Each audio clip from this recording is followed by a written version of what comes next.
დღეს საქართველოს ისტორიაში პირველად მთელი ქვეყანა იფიცება 3 საათიდან დაიწყება საყოველთაო გაფიცვა და 3 საათის განმავლობაში გაგრძელდება. აი ამ პროტესტს უერთდება თითქმის ყველა სფერო, დაწყებული ხელოვნების სხვადასხვა სფეროს მიმდევრებიდან დამთავრებული ბანკებით, რომლებმაც უკვე მისცეს გარანტია საკუთარ თანამშრომლებს, რომ გაფიცვის პროტესტის გამოხატვის შემთხვევაში მათ არანაირ პრობლემას არ შეუქმნიან. ამასთან დაკავშირებით ამ პროტესტში ყველა დგას ერთად, მიუხედავად იმისა, რომ ეს არის პირველად საქართველოში ასეთი პრაქტიკა ჩვენს ქვეყანაში არ ყოფილა.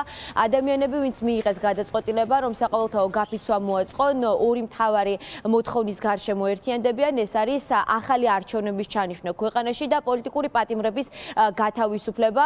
ყველა სფეროს წარმომადგენელი თანხმდება იმაზე, რომ ოლიგარქის რეჟიმის წინააღმდეგ ახლა ყველაზე მნიშვნელოვანია იყოს ერთიანობა და ეს ერთიანობა, რომელსაც დღეს კიდევ ერთხელ იხილავს არა მხოლოდ მთელი საქართველო, არამედ მთელი მსოფლიო, იქნება იმის მაჩვენებელი ბიძინა ივანიშვილის რეჟიმისთვის, რომ ის უკვე დამთავრებულია.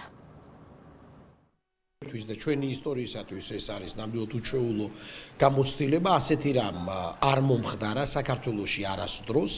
გამაფრთხილებელი გაფიცვა, რომელიც ერთი მხრივ არის გაგრძელება ამ დიდი და მასიური საპროტესტო პროცესის და მეორე მხრივ დასაწყისია ახლებური პროტესტის, რომლის ერთ-ერთი სწორედად შემადგენელი არის გაფიცვა.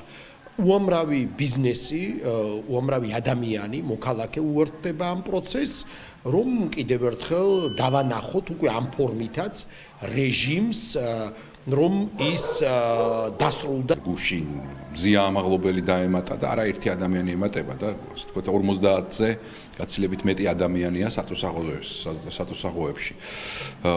თითოეული ადამიანი გრძნობს, რომ ეს ხალხი მათ ნაცვლად, მათ მაგივრად ნებისმიერი შეიძლება და ყოფილიყო.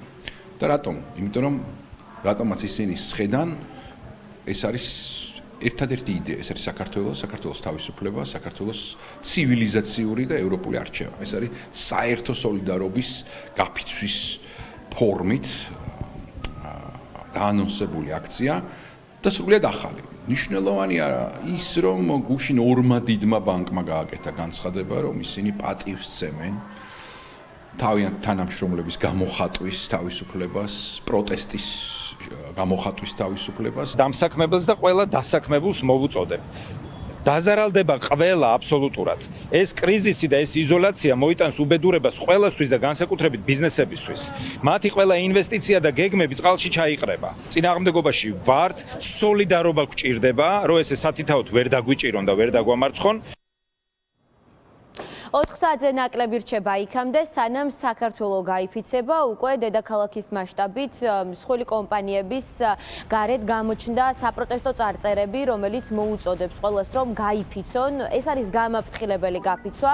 შემდგომში მსგავსი შინაარსის პროტესტი კიდევ და კიდევ უფრო დიდ მასშტაბებზე გავა. ეს არის განცხადებები და მოლოდინები, რომელიც აქვთ იმ ადამიანებს, რომლებმაც გადაწყვიტეს, რომ ეს გაფიცვა უნდა დაეორგანიზებინათ.